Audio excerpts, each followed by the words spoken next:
नमस्कार दोस्तों, स्वागत करता हूं आप सभी का आपके अपने इस प्यारे से छोटे से परिवार यूट्यूब चैनल पर। दोस्तों, अभी तक हम लोगों ने जो कुछ भी पढ़ा, अगर आप लोगों ने नहीं देखा है तो जाइए जाकर उसका आप लोग लाभ उठाइए।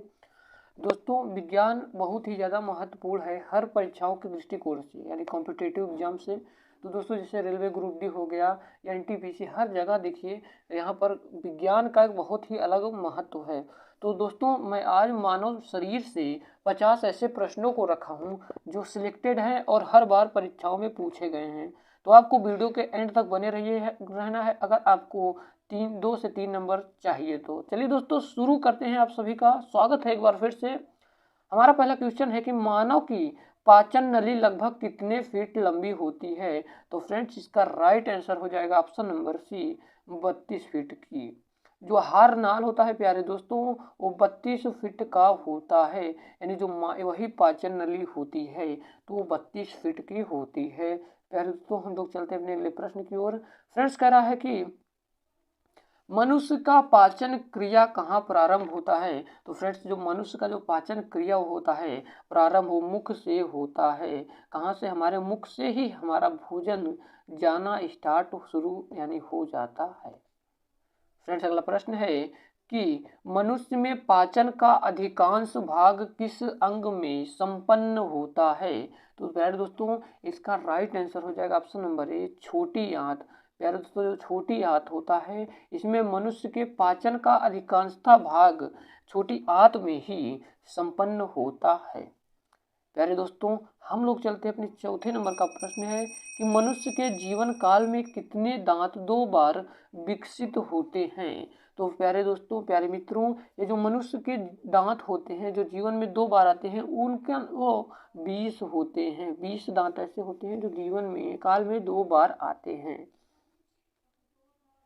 फ्रेंड्स, हमारा अगला क्वेश्चन है 5 नंबर का जो प्रश्न है, हमारा 5 नंबर का प्रश्न है फ्रेंड्स, कह रहा है कि अस्थियों एवं पेशियों को आपस में जोड़ने पर, दोस्तों आपको बता दूं, जब अस्थियां और पेशियां मिलती हैं तो उसको टेंडन कहा जाता है। ऑप्शन नंबर बी सही हो जाएगा। फ्रेंड्स, हमारा अगला प्रश्न है कि अस्थि में कौन सा लवण सर्वाधिक मात्रा में पाया जाता है। तो अस्थि में दोस्तों सर्वाधिक मात्रा में कैल्शियम फास्फेट जैसा लवण पाया जाता है। ऑप्शन नंबर सी सही हो जाएगा। फ्रेंड्स, हमारा अगला प्रश्न है कि वृद्धावस्था यानी जब बूढ़े हो जाते हैं मनुष्य तो उनकी हड्डियां क्यों कमजोर हो जाती है, उसका क्या कारण है। तो फ्रेंड्स, इसका राइट आंसर हो जाएगा ऑप्शन नंबर बी, कैल्शियम की कमी से। कहते नहीं कि कैल्शियम की कमी है भैया, यानी उनकी हड्डियां कमजोर हो गई हैं और आपको कैल्शियम की मात्रा चाहिए तो दूध आप लोग पीजिए।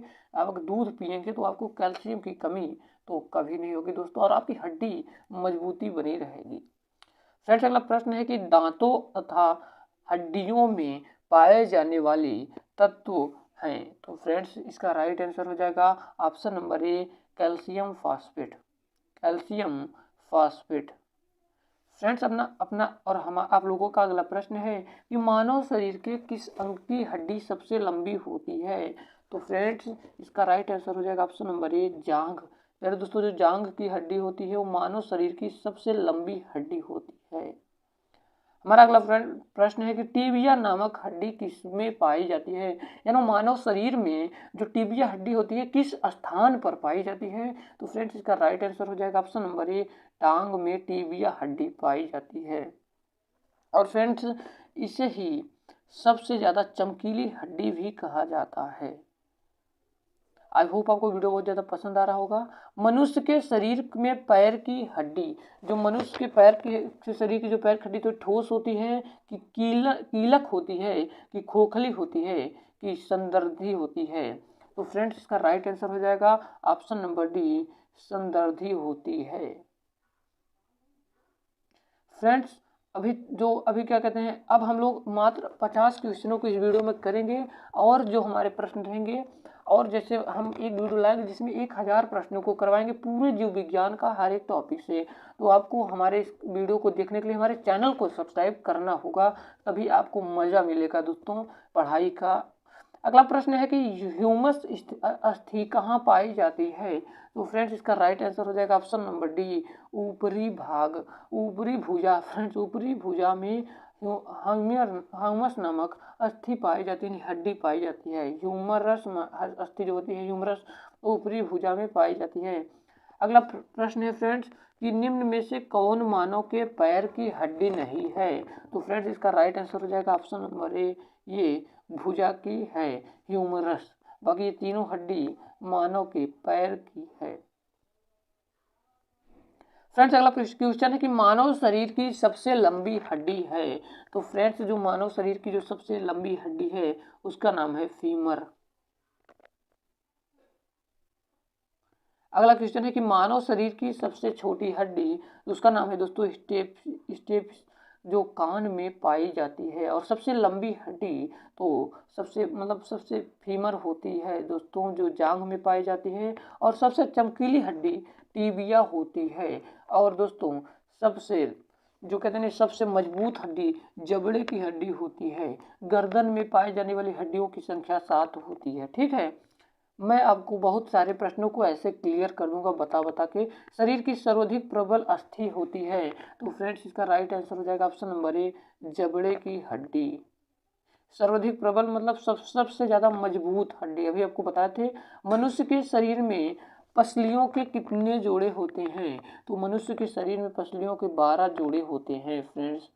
अगला है कि मनुष्य की खोपड़ी में कितनी अस्थियां होती हैं? तो फ्रेंड्स मनुष्य की जो खोपड़ी होती है उसमें अस्थियों की संख्या 8 होती है। ऑप्शन नंबर बी सही हो जाएगा। अगला प्रश्न है कि नवजात शिशुओं यानी जो छोटे बच्चे होते हैं उनकी हड्डियों की संख्या लगभग कितनी होती है? तो उनकी हड्डियों की संख्या लगभग 300 होती है। ऑप्शन नंबर बी सही हो जाएगा। फ्रेंड्स अगला प्रश्न है कि मनुष्य में कुल कितनी हड्डियां होती हैं? तो मनुष्य में दोस्तों कुल 206 हड्डियां होती हैं। फ्रेंड्स आपका अगला क्वेश्चन है कि मानव रुधिर का पीएच मान कितना होता है? तो दोस्तों जो मानव रुधिर होता है उसका पीएच मान 7.9 होता है। अगला प्रश्न है कि मानव शरीर में रुधिर बैंक का कार्य करता है। रुधिर बैंक का कार्य करता है। तो फ्रेंड्स इसका राइट आंसर हो जाएगा ऑप्शन नंबर डी, तिल्ली।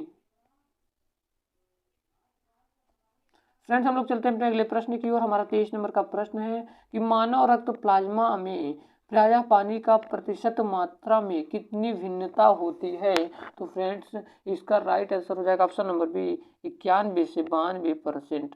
रक्त में पाई जाने वाली धातु, तो रक्त में पाई जाने वाली धातु दोस्तों ऑप्शन नंबर, इसका राइट आंसर हो जाएगा ऑप्शन नंबर डी, सी, लोहा।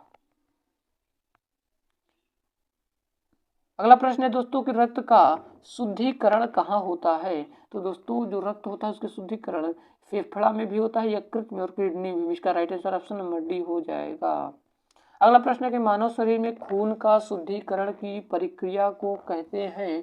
तो मानव शरीर में खून का जो शुद्धिकरण होता है इसकी प्रक्रिया को दोस्तों डायलिसिस कहते हैं। फ्रेंड्स अगला प्रश्न है कि रक्त में लाल रंग निम्न में से किसके कारण होता है? तो दोस्तों रक्त में जो लाल रंग होता है वो हीमोग्लोबिन के कारण होता है। अगला प्रश्न है कि हीमोग्लोबिन में होता है? तो फ्रेंड्स हीमोग्लोबिन में लोहा होता है। हमारा अगला प्रश्न है कि शरीर में हीमोग्लोबिन का कार्य है? तो दोस्तों इसका राइट आंसर हो जाएगा ऑप्शन नंबर डी, ऑक्सीजन का परिवहन करना। ऑक्सीजन का परिवहन करना दोस्तों हीमोग्लोबिन किसका महत्वपूर्ण घटक है? तो दोस्तों जो हीमोग्लोबिन है वो आरबीसी यानी लाल रुधिर कणिका का महत्वपूर्ण घटक है। अगला प्रश्न है कि कौन सी रक्त वाहिकाएं साफ रक्त फेफड़ों से हृदय में ले जाती हैं? तो फ्रेंड्स इसका राइट आंसर हो जाएगा ऑप्शन नंबर बी, फुफ्फुस शिरा। फ्रेंड्स अगला प्रश्न है कि निम्न में से किसकी सहायता से रक्त द्वारा ऑक्सीजन ले जाया जाता है? तो फ्रेंड्स इसका राइट आंसर हो जाएगा ऑप्शन नंबर सी, लोहित कोशिकाएं। फ्रेंड्स अगला प्रश्न है कि किसके मौजूदगी के कारण शरीर के भीतरी रक्त जमता नहीं है? तो फ्रेंड्स इसका राइट आंसर हो जाएगा ऑप्शन नंबर बी, हेपैरिन के कारण। अगला प्रश्न है कि मानव शरीर का रक्त बैंक कहलाता है? तो मानव शरीर का रक्त बैंक प्लीहा कहलाता है दोस्तों।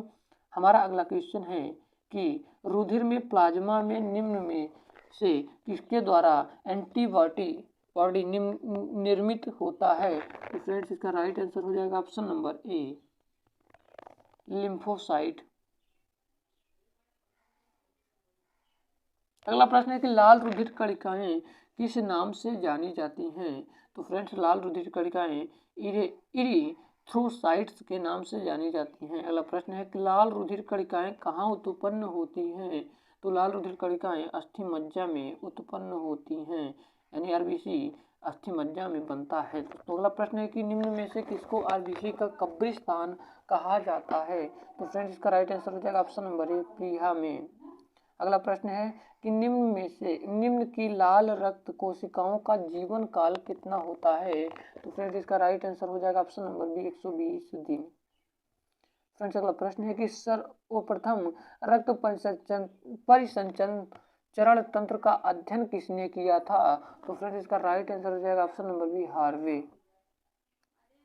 अगला प्रश्न है दोस्तों कि पेस मेकर का संबंध है, तो पेस मेकर का संबंध हृदय से है। प्यारे दोस्तों, आपको वीडियो पसंद आ रहा हो तो लाइक कर दीजिएगा। पेस मेकर का संबंध किससे है?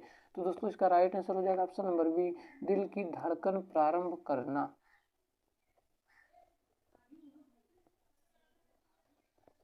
अगला प्रश्न है कि गति प्रेरक किससे संबंधित है? तो गति प्रेरक दोस्तों प्यारे मित्रों हृदय से संबंधित है। फ्रेंड्स अगला प्रश्न है कि निम्न में से किनकी भित्तियों पर रक्त द्वारा डाले गए दबाव को रक्तदाब कहते हैं? तो फ्रेंड्स इसका राइट आंसर हो जाएगा ऑप्शन नंबर ए हो जाएगा, धमनी। फ्रेंड्स अगला प्रश्न है कि सोते समय रक्तदाब में क्या परिवर्तन होता है? तो सोते समय प्यारे दोस्तों रक्तदाब घटता है। फ्रेंड्स अगला प्रश्न है कि रुधिर दबाव मापक यंत्र है, तो रुधिर दबाव मापक यंत्र दोस्तों स्फिग्नोमैग्नोमीटर होता है। अगला फ्रेंड्स प्रश्न है कि जार्विक 7 है, तो फ्रेंड्स इसका दोस्तों राइट आंसर हो जाएगा ऑप्शन नंबर डी, कृत्रिम हृदय। अगला प्रश्न है कि लब डब की आवाज़ जो होती है वो किस अंग से संबंधित है? तो फ्रेंड्स इसका राइट आंसर हो जाएगा ऑप्शन नंबर बी, हृदय। अगला प्रश्न है कि मनुष्य के शरीर में हृदय एक बार धड़कने के लिए कितने समय लगता है, कितना जो टाइम है वो कितना लगता है? तो ऑप्शन नंबर डी सही हो जाएगा, 0.8 सेकेंड। फ्रेंड्स अगला प्रश्न है और लास्ट प्रश्न है कि स्वस्थ मनुष्य में प्रति मिनट हृदय की धड़कता है? तो जो स्वस्थ मनुष्य होते हैं उनमें प्रति मिनट जो हृदय की धड़कन होती है, इसका राइट आंसर हो जाएगा ऑप्शन नंबर ए, 72 बार। दोस्तों आई होप आपको वीडियो बहुत ज़्यादा पसंद आई होगी। अगर आपको पसंद आए तो प्लीज़ सब्सक्राइब कर दीजिएगा और हमारे चैनल को जरूर सपोर्ट करिएगा। मिलते हैं किसी नए वीडियो में किसी नए टॉपिक के साथ, तब तक के लिए जय हिंद, वंदे मातरम।